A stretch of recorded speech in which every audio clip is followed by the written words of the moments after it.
carcereiro, e vendo abertas as portas da prisão, tirou a espada e quis matar-se, cuidando que os presos já tinham fugido.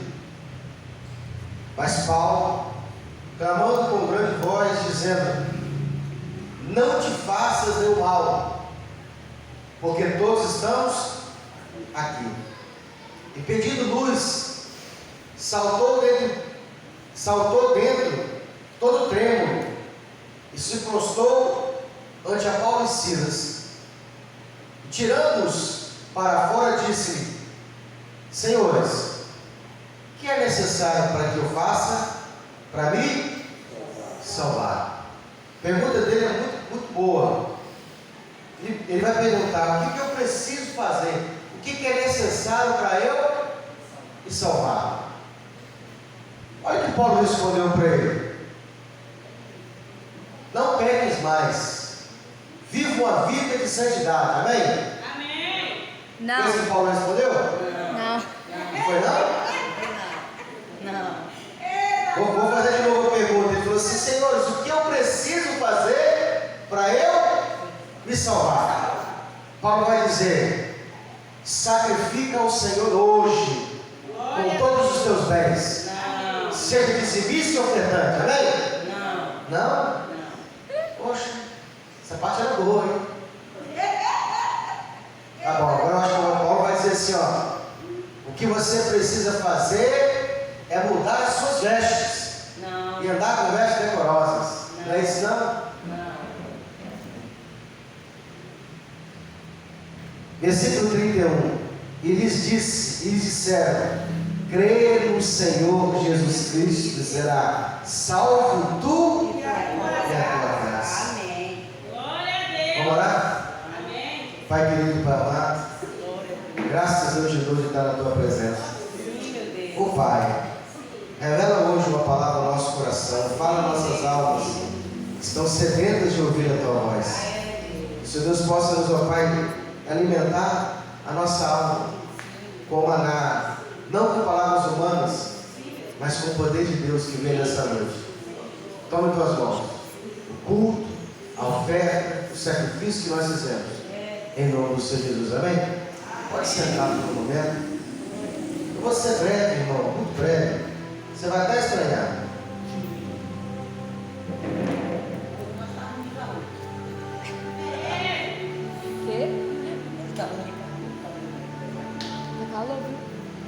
Essa passagem de Paulo é muito profunda e tremenda. Irmão, o livro de Atos, ele é o primeiro livro que é escrito logo à morte, depois da morte de Jesus. Ele, inclusive, foi escrito primeiro do que os evangelhos. Mateus, Marcos, Lucas e João são os evangelhos. São a biografia, onde fala da história de Jesus. O livro de Atos, ele foi escrito primeiro, ele foi logo em seguida, depois da morte de Jesus. Lucas, creio eu, que foi induzido, tomado pelo Espírito Santo, ele resolveu fazer um documentário, uma reportagem investigativa. Essa é a palavra. Ele vai fazer o quê? Um documentário. Ele vai sair perguntando às pessoas acerca daquilo que viram e ouviram, dando testemunho daquilo que viram e ouviram. Então, os Atos dos Apóstolos é o livro que nós estamos lendo. Por que o nome tem esse Atos? Porque eles são os Atos dos Apóstolos, logo depois. Então, é o livro mais próximo que a gente vai ter logo depois que Cristo morre e é tomado ao céu. E Lucas, ele é um companheiro de Paulo. Paulo, ele foi separado para ser apóstolo a serviço do rei, e foi o apóstolo que mais trabalhou em função do rei. E Paulo vai dizer o porquê que ele foi o que mais trabalhou. Paulo vai dizer assim: olha, entre todos os apóstolos, eu fui o que mais trabalhou. Quando a gente ouve isso, faz assim: está se acabando. Mas ele está dizendo o seguinte: eu trabalhei mais, ainda que eu mesmo não trabalhei, mas o Espírito de Deus que me operava, trabalhava por mim. Ele fala: pela graça dada, eu fui servo de Cristo, fui feito servo de Cristo, trabalhei mais do que todos, não porque em mim, Paulo vai dizer, houvesse alguma coisa de bom, mas porque o Espírito de Deus que me deu essa graça me operou em mim. O que Paulo está dizendo? Eu só fiz mais porque me dado mais graça. Então, se você quer fazer mais a Deus, mais por Deus, você não pode confiar na força do seu braço. Você precisa pedir para que Deus te dê mais graça, porque Deus lhe dando mais graça, mais Deus vai te usar, e não porque você tenha melhor do que os outros, mas porque a graça vai operar mais em você. E é assim que Paulo vai falar, vai ser usado, vai ser bem sendo uma ferramenta de Deus no livro. Paulo, ele exerceu um papel muito importante como fundador das igrejas.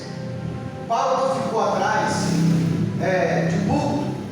Paulo não ficou encostado no canto. Paulo era uma pessoa que viajava muito, porque ele tinha uma sede muito grande de falar do amor de Cristo. A mensagem que estava na boca de Paulo era que Cristo morreu na cruz por mim e por você. Era a sede de Paulo.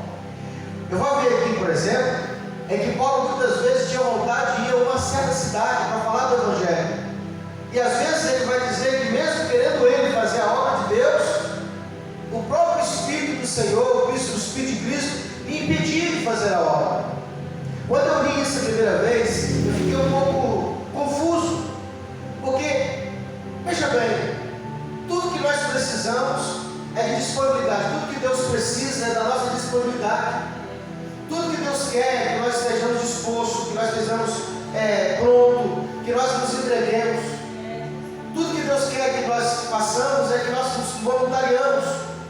Deus precisa do seu corpo, Deus precisa do seu tempo, Deus precisa de tudo que está em você para fazer a obra de Deus. Agora é interessante que parece que, mesmo que a gente se disponibilize para fazer a obra, mesmo que a gente se doe para fazer a obra, mesmo que a gente se entregue por completo para fazer a obra, ainda assim tem que ser no tempo e no momento e do jeito de Deus. Paulo vai dizer: eu até quis ir a essa cidade, eu até quis estar com vocês, mas eu percebi que o Espírito de Deus me impedia de ir até vocês. E assim Deus vai fazendo conosco.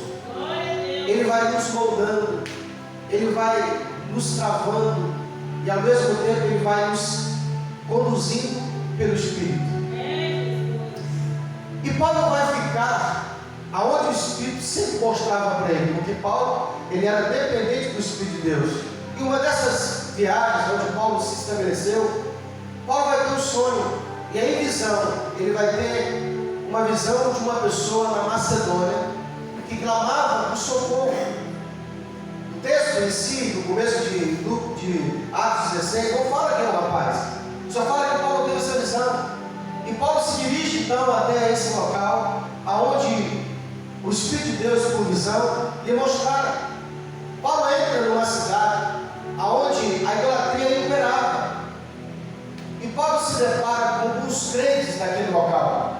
Faz amizades, faz um intercâmbio, prega ali, ganha almas. E eles estão servindo a Deus. E nesse servir a Deus, Paulo se depara com uma moça, uma mulher, que a Bíblia diz que ela tinha um espírito de adivinhação. Já viu aquelas mulheres que ficam na rua e falam assim: deixa eu ver sua mão, deixa eu te entregar um recado, deixa eu jogar para você carta, deixa eu jogar para adivinhar para você o seu futuro. Esse espírito de adivinhação não é o mesmo espírito de revelação, porque o espírito de revelação que os crentes têm, ele revela o passado, o presente e o futuro.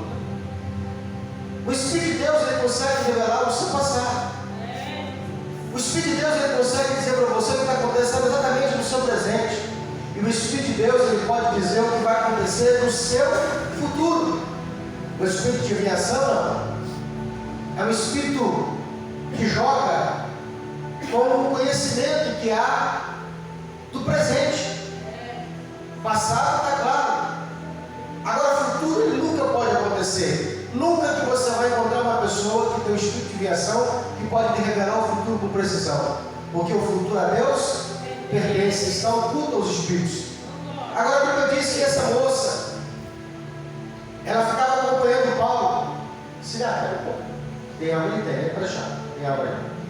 A Bíblia disse que se Paulo evangelizando, falando do amor de Deus, falando do reino, do poder do reino, falando das bem-aventuranças do reino de Deus, vira e mexe essa mulher encontrava com Paulo, e ela revelava quem eles eram.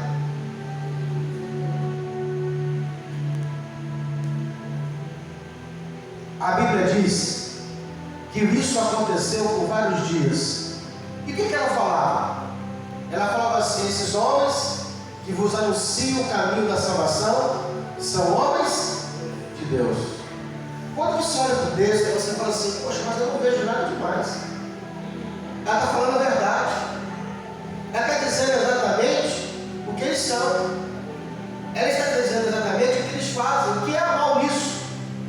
Mas o texto em seguida ele vai dizer assim: e isso aconteceu por vários dias, e Paulo começou a ter preocupação, ou ficou confuso, porque justamente ele estava falando o que eles eram. Irmãos, todas as vezes que alguma coisa lhe deixar você confuso, porque a Bíblia diz que Deus não é Deus de confusão, existe um poder maligno por trás disso. Pode ser que você se depare com situações onde você fala desse engraçado. Essa situação parece estar tudo dando certo, mas eu não sei porque meu coração não está em paz. Eu não sei porque meu coração está confuso. Esse espírito de confusão é um espírito que confunde. E Deus é um Deus de clareza, é um Deus de paz, é um Deus de segurança. Todas as vezes que o nosso coração, todas as vezes que a nossa alma sentir confusão, insegurança, é porque não é Deus a jogada. E foi isso com que Paulo se baseou. Paulo se baseou porque o seu espírito estava confuso diante da visão, das falas daquela mulher. Uma hora Paulo então se cansa daquela situação, e ele vira para o espírito que está dentro daquela mulher e fala assim: espírito maligno que está dentro dela, nunca mais, sai dela agora, em nome de Jesus. E repreende. Paulo expulsa o demônio que operava nela, o espírito que dava a ela essa capacidade de adivinhar. E a partir daquele momento aquela mulher ficou curada. A partir daquele momento aquela mulher ficou livre daquele espírito que usava ela como um cavalo. A partir daquele momento aquela mulher poderia agora ter paz, ter uma vida tranquila. Ela poderia ter uma vida normal. Ela poderia dormir à noite sossegada, porque ela foi liberta do espírito que fazia ela como um cavalo. A Bíblia vai dizer que havia uns homens que usavam essa mulher e tinha lucro com a habilidade que ela tinha. Irmãos, todo cristão deve ter um comércio. Essa palavra eu recebi há uns 3 anos atrás, e ela mudou completamente minha vida financeira. O profeta de Deus, o pastor que eu acompanho, ele disse isso, que é da vontade de Deus que todo servo de Deus, que todo filho de Deus tenha um comércio, seja uma pessoa que tenha comércio. E eu comecei a analisar isso aí, porque os filhos das trevas, eles usam das trevas, do mal, do espírito maligno para fazer comércio. Essa mulher estava presa, essa mulher estava escravizada por um espírito maligno que fazia com que ela adivinhava. E esses homens escravizavam ela, cobrando das pessoas pelo dom que ela tinha, que era um dom maligno, era um espírito que usava ela. Hoje nós temos mulheres que têm um espírito de pombagira, que faz com que ela se prostitui, que ela se deite com vários homens, e elas são escravas, escravizadas por esses homens, e muitos exploram essas mulheres por esse espírito de pombagira, esse espírito de prostituição que estão nelas. Existem pessoas também que exploram pessoas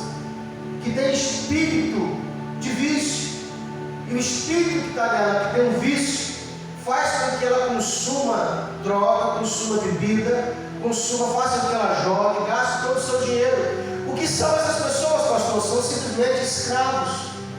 Mas a Bíblia diz que o Filho de Deus, ele se manifestou para desfazer as obras do diabo. Nós, os filhos de Deus, recebemos a autoridade de Jesus para poder repreender toda a obra maligna e desfazer toda a obra de Satanás. Paulo, no momento que ele percebeu que aquela mulher estava sendo usada como instrumento de Satanás, escravizada por homens que tinham lucro com aquele dom que o diabo havia dado a ela, no momento que Paulo repreende o demônio, no momento que Paulo liberta aquela mulher das garras de Satanás, o inferno se levanta poderosamente contra eles. E a Bíblia diz que aqueles homens que usavam ela como instrumento para ter lucro, levaram até o conhecimento do líder e mandaram prender Paulo e Silas. E esses homens foram presos. Por quê, pastor? Qual foi o crime que eles cometeram? Porque curaram, porque libertaram uma mulher que estava escravizada no espírito de adivinhação. Sabe o que confunde a gente? É que quando a gente está no mundo e as coisas começam a dar errado, alguém vem e fala para você assim: procura uma igreja, procura a casa do Senhor, e a sua vida vai se deitar, vai ficar melhor. E aí você vem, você aceita esse convite, você vem para a igreja, você recebe a oração, você ouve a pregação, você se sente melhor, e até parece que naquele momento algumas coisas começam a melhorar. Aí você fala: poxa, eu estou vendo que esse negócio de igreja, esse negócio de evangelho, esse negócio de Jesus, ele funciona. Aí você fala: eu acho que eu vou começar a vir mais vezes. E você começa a visitar mais vezes, daqui a pouquinho o Espírito Santo te capa no canto, você sente a presença de Deus, você se sente uma pessoa amada e abraçada pelo Espírito de Deus, e você fala assim: eu acho que agora eu vou ficar mais vezes, porque eu estou sentindo que esse Deus é bom, vir à casa de Deus é bom. Agora, eu acho interessante que com o tempo, você vai ficando aí, Deus começa a te convencer, pelo Espírito, pela palavra, que você não foi só chamado para ser melhorado, para ter uma vida melhor. Você foi chamado para ser um instrumento da mão de Deus. Você foi chamado para ser não uma pessoa que recebe oração, mas uma pessoa que faz oração. Você não foi chamado só para ser uma pessoa que recebe a bênção. Você foi chamado para uma pessoa que também abençoa. Aí você fala: poxa, eu acho que eu também quero isso. Eu não quero só ouvir a pregação, eu também quero pregar. Eu não quero só receber oração, eu quero orar. Eu não quero ser só uma pessoa que recebe a cura, eu também quero curar. E essa é a finalidade de todo aquele que nasceu novo, de ser um guerreiro, um soldado, um instrumento na mão do Senhor. Pastor, se eu lá fora estava bom, estava ruim e vim para cá, melhorei. Se eu começar então a fazer a obra de Deus, aí o negócio vai melhorar. Às vezes, porque antes de melhorar, vai piorar. E é esse piorar que faz muita gente ficar confuso. Deus. Por que, pastor? Porque tem muitos que desanimam pelas lutas que se levantam quando você se depara de frente com o exército inimigo. Irmão, pensa bem. Antes você era só cavalo. Você só tomava porrada. Você só tomava tapa do inimigo. Você sai das garras do inimigo, é liberto por Jesus, e agora você recebe a armadura, recebe poder para esbofetear o inimigo. Você tem que estar preparado para também de vez em quando tomar um tapa. Você tem que estar preparado para de vez em quando tomar uma rasteira. Você tem que estar preparado para de vez em quando você perder uma batalha. Isso não pode fazer você desanimar. Isso não pode te parar. Tem muita gente que desanima porque quando começa a ficar firme, começa a se levantar, o inimigo vem, prepara uma cilada e ele desanima. Ele fala: não mexi com o negócio de igreja não, não para de louvar, não para de fazer obra, as coisas pioraram para mim,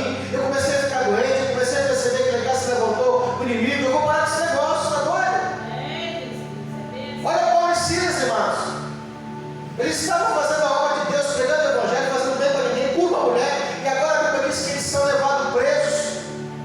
E a Bíblia diz que os foram açoitados. Sabe o que é açoitado?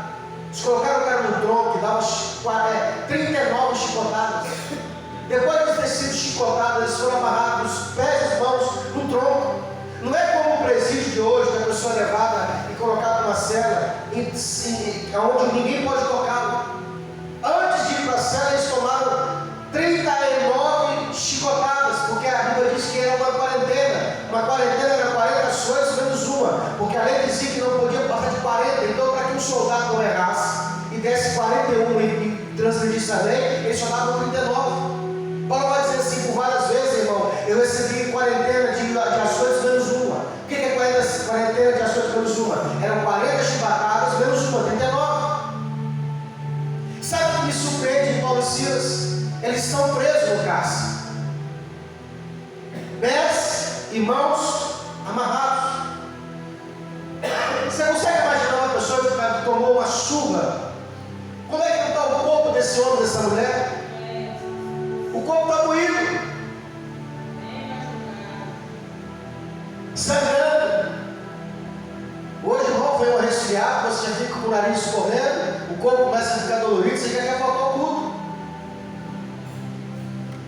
A Bíblia diz que Paulo e Silas, acorrentados, pés e mãos, com o corpo ensanguentado. A Bíblia diz que eles acordam de madrugada, é meia-noite. Paulo olha e fala: Silas, como é que está? Está doendo, Paulo? E aí? Está doendo? Está doendo? Vamos louvar? Vamos adorar a Deus? Você consegue imaginar Paulo e Silas louvando o Senhor? Na cadeia. Irmão, talvez se fossem os crentes daqui, eles iam murmurar. Ia falar assim: Senhor, você não está me vendo aqui não? Está fazendo a tua obra para o seu demônio. O Senhor permitiu isso acontecer? Paulo sabia que tudo que acontecia na vida dele ou era permissão de Deus ou era direção de Deus. Você consegue entender isso? Que tudo que acontece na minha e na sua vida, o diabo não pode tocar em você sem se dispor à vontade divina. Irmão, se o diabo pudesse tocar em nós, ele ia acabar com a nossa vida. Destruía. O desejo dele é que Deus permita isso acontecer. Mas ele não pode. Pastor, por que não pode? Porque você tem pai. Você não é qualquer um, você tem pai. Ou você acha que, por exemplo, um pai presente na vida de um filho, quando o filho faz uma coisa errada na rua, o vizinho mete a mão e ele lasca a mão do seu filho? Por mais que ele sinta a vontade de lascar o cascudo do seu filho, o que ele faz? Ele tem pai, chama o pai e a mãe dele. Conversa com o pai e com a mãe. Quem tem que bater o pai e a mãe. Todas as vezes que nós saímos dali e fazemos alguma coisa de errado, o diabo vai te acusar. Olha lá, ó, é teu filho, ó. Então, as coisas que acontecem na vida da sua vida, irmão, ou é permissão de Deus, ou é direção de Deus. Pastor, o que é permissão? Quando Deus permite para poder te corrigir, te ganhar, te fazer fortalecer. O que faz te amadurecer não são os anos, são os danos. Diga comigo, que me amadurece não são os anos, são os danos. É a coça, é a queda, é a disciplina, são as perdas, é o açoite. São essas coisas que fazem você crescer, são essas coisas que te colocam de pé, são essas coisas que forjam o seu caráter, que Deus tanto precisa que você amadureça. Pastor, por que Deus quer que eu tanto amadureça? Porque Ele quer te enriquecer, Ele quer te pegar mais poder, mais responsabilidade, mas Ele só pode fazer isso se você for maduro. Olha Paulo. Que o herdeiro, Paulo vai dizer, se ele não for maduro, nada difere do escravo. Você é herdeiro de Deus, você é co-herdeiro de Cristo. Tudo aquilo que Cristo conquistou na cruz do Calvário é seu por direito. Pastor, mas por que eu não tenho tomado posse ainda? Porque você precisa amadurecer. Mas todas as vezes que Deus te coloca você no prumo, te coloca você na balança, você desvia, você frouxa. Você vai se parar, você murmura. Paulo e Silas estão fazendo a obra de Deus, a direção de Deus, de repente foram aceitados. Eu fico imaginando Paulo olhando para si e Paulo, o que você acha? Eu acho que Deus nos colocou aqui por algum motivo. Nós não estamos aqui, ô Silas, à toa não. Eu sei como é que Deus é. Alguma coisa vai acontecer. Porque aonde eu estiver, Deus tem um propósito. E eles começam, a Bíblia diz, cantar e louvar o Senhor na madrugada. Irmão, eu fico imaginando nesse momento o céu mudando de lugar. Eu fico imaginando o céu tocando louvor e cantando hinos. Que a Bíblia diz que o céu, os anjos são muito mais afinados que qualquer ser humano. Pega a pessoa que mais louva bem aí, você não chega nem perto de um anjo. E a Bíblia diz que existem milhares e milhares, milhares e milhares de anjos que cantam todos os dias, todas as horas, todos os segundos. Santo, santo é o Senhor dos exércitos. Toda a glória está cheia. A Bíblia diz que toda a terra está cheia da sua glória. Os anjos cantando 24 horas. De repente eu fico imaginando Deus no seu santo subindo em trono. Para um pouquinho e fala assim: escuta, escuta, escuta. Os anjos: o que é, Senhor? Escuta. Nós não estamos louvando ainda. Deus, você não está entendendo? Olha o louvor. Da onde que vem isso? Irmão, fica imaginando Deus abrindo os cosmos e mostrando Paulo e Silas na cadeia, louvando e adorando o Senhor. Aquela voz rouca, aquela voz rachada, aquela voz sem força, mas a alma cheia de paixão, a alma cheia de amor, a alma cheia de oração, porque Deus olha o coração aquebrantado. Foi tão forte, irmão, foi tão forte, que a Bíblia diz que Deus levanta do trono e ouve um trovão que quebra as cordeiras, quebra as correntes, e todos sentiram a presença de Deus. Ao ponto de o carcereiro que estava dormindo levantou, despertou do sono. E a Bíblia diz que quando ele viu as cadeias, todas as portas soltas, ele pega a espada e fica imaginando ele colocando a espada no pescoço para cortar. Por que, pastor, que ele queria se matar? Porque ele já sabia que se os presos fugissem, ele seria morto. Porque um soldado, um centurião, ele era responsável pelos presos. Se os presos fugissem, ele pagava com a própria vida. E ele não queria ser morto pela mão do rei, então ele preferia se matar. E antes que isso acontecesse, Paulo vai e dá um grito: ei, não faça isso. Todos estamos aqui. Pastor, por que ele não fugiu? Essa é a diferença de quem tem serve e confia a Deus. Paulo não se via preso, porque o que prende o cristão não são cadeias físicas. Pode prender o corpo, mas a alma e o espírito está solto. Paulo vive e fala assim: não faça isso, não se mate. Todos nós estamos aqui, ninguém fugiu. Porque se o Filho não vos libertar, verdadeiramente, seria quem liberta Jesus. Se eles fogem, não seriam livres. Então o centurião pede luz, todo tremo, todo com medo, chama Paulo e Silas no canto e fala assim: eu quero esse Deus que está na vida de vocês. Eu quero servir esse Deus. Eu quero ter esse poder que vocês têm. Como é que eu faço para me salvar? Como é que eu faço para poder ter a vida eterna? E Paulo vai dizer: é simples. Você não precisa cortar o pescoço, você não precisa fazer um grande sacrifício. Eu só preciso que você acredita que Ele é aquilo que diz que é. Aleluia. E Ele salvará tu e a tua casa. Irmão, o mais ralé do crente, qualquer crente, o mais simplesinho, que se levantar numa casa e se converter, ele é responsável por salvar toda a casa. Por causa dele, Jesus vai salvar toda a família. Porque o primeiro que se levantar, salva o resto. Aleluia, Pai. Olha a promessa de Paulo: crê no Senhor Jesus Cristo, Ele salvará tu e a tua casa. É porque a gente começou ontem a servir a Deus, e só você está caminhando. Você vai falar assim: não, pastor, eu acho que essa palavra não se cumpre na minha vida, porque o meu marido não quer nada com Deus, não quer agora. Mas deixa que você vai ver o que vai acontecer no período. Não, pastor, você não está entendendo. A minha esposa, ela nunca vai servir esse Deus. Calma. Você está olhando para agora. A Bíblia diz que nada julgueis antes da vinda de Cristo, até Jesus voltar, muita coisa ainda vai acontecer. Aleluia. E a Bíblia diz que Paulo prega para ele aceita Jesus, chama Paulo para ir até a família aceita Jesus. A Bíblia diz que eles saem, são batizados, são ceiam. Eu fico imaginando, irmãos, Paulo sentado na mesa, olha para si e fala assim: você viu, Silas? O que, Paulo? Tudo que nós passamos é para salvar uma família.